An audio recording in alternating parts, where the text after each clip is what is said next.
একটি বৃদ্ধা মহিলা তার ছোট্ট বাচ্চা কুমিরটিকে দ্রুত বড় করার জন্য প্রতিদিন পুকুরে ওষুধ মিশ্রিত কাঁচা মাংস দিত।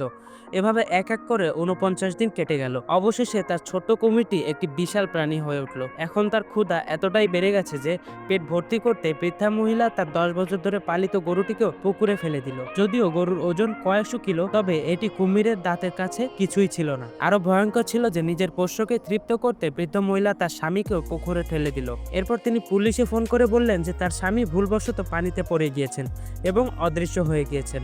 যখন মানব জীবনের কথা আসলো, ডুবুরিরা সঙ্গে সঙ্গে তাদের সরঞ্জাম করে উদ্ধার করতে ঝাঁপিয়ে পড়ল। কিন্তু তারা জানতো না যে এটি সব ছিল বৃদ্ধা মহিলার একটি ফাঁদ। শীঘ্রই ডুবুরিরা একটি ভয়ঙ্কর সত্য জানতে পারলো, পুরো পুকুরে একটি মাছও ছিল না। তখনই তারা পুকুরের তলদেশে একটি বড় গর্ত দেখতে পেল।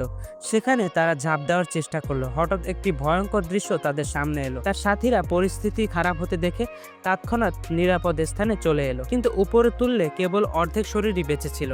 তখনই তারা এই ঘটনার গভীরতা বুঝতে পারলো। পাশের গ্রামবাসীর নিরাপত্তার জন্য পুলিশ হেলিকপ্টার ডাকে এবং একটি গরুকে ফাঁদ হিসেবে ব্যবহার করে। যদিও কুমিরটি লুকিয়ে ছিল, কারণ সে এই ফাঁদে পা দিতে চাইছিল না। তো তারা কি অবশেষে কুমিরটিকে খুঁজে পাবে? জানতে হলে ভিডিওতে লাইক করে চ্যানেলটি সাবস্ক্রাইব করুন।